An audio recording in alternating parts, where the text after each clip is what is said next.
배상진의 손을 보면 그의 인생이 보였다. 75년을 살아오며 새겨진 굳은 살과 상처들은 그가 걸어온 길의 증거였다. 젊은 시절부터 몫으로 일하며 톱과 망치를 잡은 지 벌써 50년이 넘었다. 새벽 5시에 일어나 현장으로 향하고 해가 질 때까지 땀을 흘리는 것이 그의 일상이었다. 아버지, 요즘 목공일이 힘드시죠? 아들 노지우가 어느 날 조심스럽게 물었다. 상진은 무릎이 욱신거리고 허리가 아팠지만 괜찮다며 웃어넘겼다. 하지만 속마음은 달랐다. 은퇴를 생각할 때가 되었다는 걸 그도 알고 있었다. 그동안 모은 돈은 결코 적지 않았다. 평생 검소하게 살며 차곡차곡 쌓아 올린 노후 자금이었다. 아내와 함께 계획했던 여행도 손자들에게 용돈도 넉넉히 줄 수 있을 만큼 충분했다.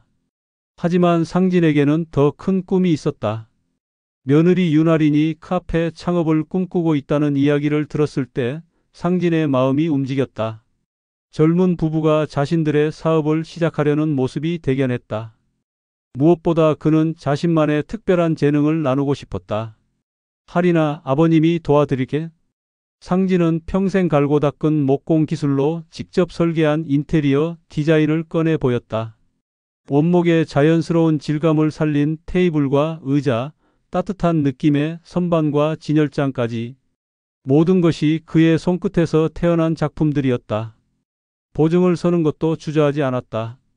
상호는 배상진 목공방 카페로 하면 어떨까? 내가 평생 쌓아온 이름이니까. 상진은 자신의 이름이 새로운 공간에서 계속 이어지기를 바랐다. 하지만 상진에게는 단 하나의 조건이 있었다. 아내가 세상을 떠난 후 느낄 외로움을 생각하며 그는 조심스럽게 말했다. 주말만큼은 나와 함께 시간을 보내줄 수 있겠니? 가족의 정을 나누고 싶다는 소박한 바람이었다. 모든 것을 아낌없이 내어준 배상진. 그는 자신의 평생 재산과 꿈을 가족에게 맡기며 행복한 노후를 그려보았다. 아내의 장례식이 끝난 지 사흘이 지났다. 빈집에 혼자 남겨진 배상진은 50년 넘게 함께한 동반자의 부재를 온몸으로 느끼고 있었다. 아침에 눈을 뜨면 습관적으로 옆자리를 보게 되고 저녁이 되면 밥 먹자고 부를 사람이 없다는 현실이 가슴을 짓눌렀다. 여보야, 너무 조용하네. 상진은 아내의 영정사진에 혼잣말을 했다. 텅 빈 거실에서 그의 목소리만 메아리쳤다. 시계 소리조차 크게 들렸다. 이런 적막함을 견딜 수 없어 그는 작은 가방에 며칠치 옷가지를 챙겼다. 아이들과 함께 있으면 조금은 나을 거야. 상진은 자신을 다독이며 아들 집으로 향했다. 약속했던 주말 시간을 보내는 것이 이렇게 절실할 줄 몰랐다. 가족의 따뜻함이 그리웠고 손자들의 웃음소리가 그리웠다. 아들 집 앞에 도착했을 때는 이미 저녁 시간이 지나 있었다. 카페에서 나는 커피 향기와 은은한 조명이 따뜻하게 느껴졌다. 내가 만든 테이블에서 사람들이 담소를 나누는구나. 상진은 뿌듯한 마음으로 현관문을 두드렸다. 할인아, 나야. 며칠만 머물고 갈게. 상진은 가방을 들고 서서 며느리를 기다렸다. 하지만 문이 열렸을 때 마주한 것은 예상과 달리 차가운 표정이었다. 아버님, 오늘은 매장이 바빠요. 여기서 주무시는 건 곤란합니다. 할인의 목소리에는 따뜻함이라곤 찾아볼 수 없었다. 마치 낯선 손님을 대하는 듯한 말투였다. 아, 그래? 그럼. 상진은 당황했다. 문턱을 넘으려던 발걸음이 멈춰섰다. 며느리 뒤로 보이는 집안은 분명 그가 모든 것을 내어주며 꿈꿨던 가족의 공간이었는데 지금은 왜 이렇게 멀게만 느껴지는 걸까? 지우는 어디 있니? 상진은 아들에게라도 사정을 말하고 싶었다. 바쁘게 일하고 있어요. 아버님도 집에 가서 쉬세요. 할인은 더 이상 말을 나누려 하지 않았다. 그 순간 상진은 깨달았다. 자신이 가족이라고 믿었던 이 집이 더 이상 자신의 보금자리가 아니라는 것을, 평생 쌓아온 모든 것을 내어준 대가로 받은 것이 이런 냉대라는 현실이 마음을 파고들었다. 무거운 발걸음으로 돌아서는 상진의 뒷모습은 쓸쓸하기 그지없었다. 며느리에게 쫓겨나듯 돌아온 후 배상진은 며칠을 멍하니 보냈다. 아내의 빈자리와 가족에게 받은 상처가 겹쳐져 마음 깊숙이 응어리가 맺혔다. 그러던 어느 날 우편함에서 낯선 은행 서류를 발견했다. 이게 뭔가? 상진은 돋보기를 끼고 서류를 자세히 들여다봤다. 대출 승인 통지서였는데 보증 인란에 자신의 이름이 적혀 있었다. 하지만 대출 목적은 그가 알고 있던 카페 창업 자금이 아니었다. 사업 확장 및 인테리어 리모델링이라고 명시되어 있었고 금액도 처음 약속했던 것보다 훨씬 컸다. 이건 내가 동의한 게 아닌데? 상진은 손이 떨렸다. 급히 은행에 전화를 걸어 확인해 보니 대출 신청서에는 분명 그의 서명이 있다고 했다. 하지만 그는 그런 서류에 서명한 기억이 전혀 없었다. 더 충격적인 사실이 기다리고 있었다. 며느리가 운영하는 카페의 상호를 확인해 보니 배상진 목공방 카페에서 배상진이라는 이름이 말끔히 지워져 있었다.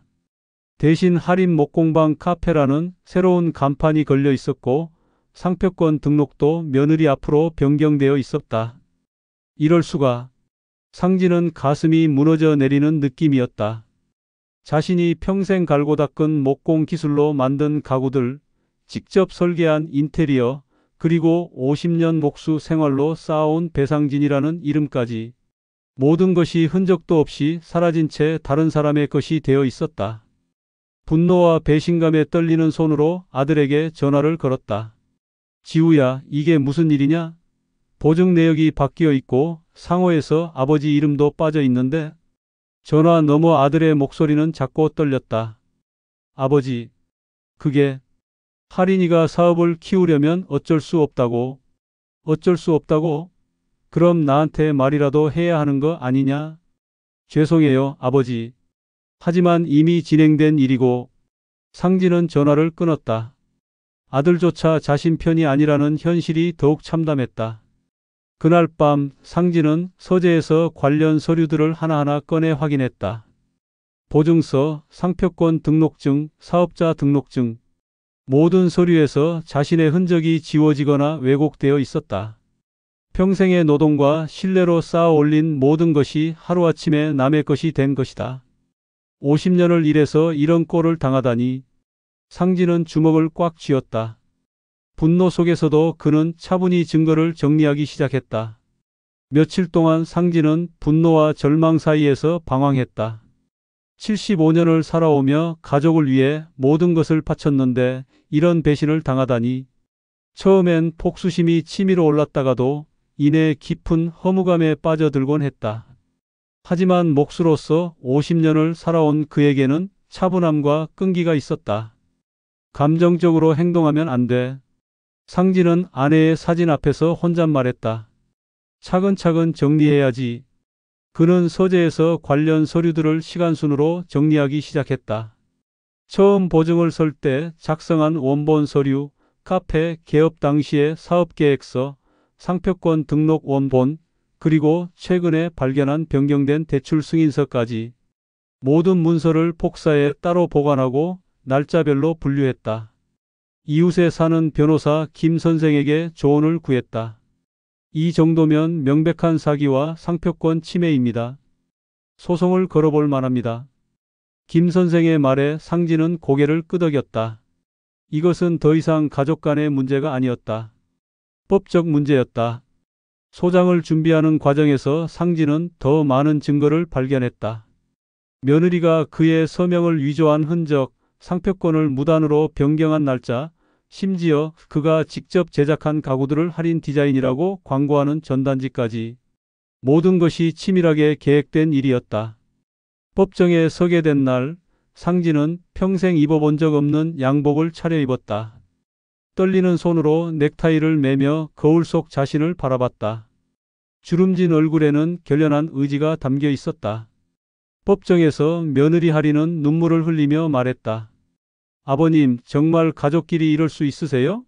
저희도 생계가 어려워서 어쩔 수 없이. 그녀의 눈물에 법정 안 사람들은 동정의 시선을 보냈다. 하지만 상진은 흔들리지 않았다. 가족이라면 먼저 약속을 지켜야 하는 것 아닙니까? 상진의 목소리는 담담했지만 확고했다. 저는 제가 평생 일해서 쌓아온 것들을 믿고 맡겼습니다. 하지만 그 믿음을 배신당했습니다. 아들 지우는 법정 한편에 앉아 고개를 떨구고 있었다. 아버지와 아내 사이에서 어떤 편도 들지 못하는 초라한 모습이었다. 저는 복수가 아니라 정의를 원합니다. 상진은 증인석에서 말을 이어갔다. 제 이름을, 제가 만든 것들을, 제가 평생 쌓아온 신뢰를 되찾고 싶을 뿐입니다. 재판이 진행될수록 상진은 확신했다. 이것이 옳은 길이라고. 재판은 8개월이라는 긴 시간 동안 이어졌다. 그 사이 상진은 혼자서 모든 것을 견뎌냈다. 법정에 출석할 때마다 아들 부부의 원망 섞인 시선을 받아야 했고 동네 사람들의 수군거림도 감수해야 했다. 가족끼리 법정까지 가다니라는 말들이 그의 귀에 들려왔지만 그는 흔들리지 않았다. 마침내 판결이 나던 날 법원은 상진의 손을 들어주었다. 위조된 서명, 무단으로 변경된 보증 내역, 상표권 침해 등 모든 혐의가 인정되었다. 며느리 하리는 벌금형과 함께 손해배상 책임을 지게 되었고 상진의 이름과 상표권은 원래대로 되돌려졌다.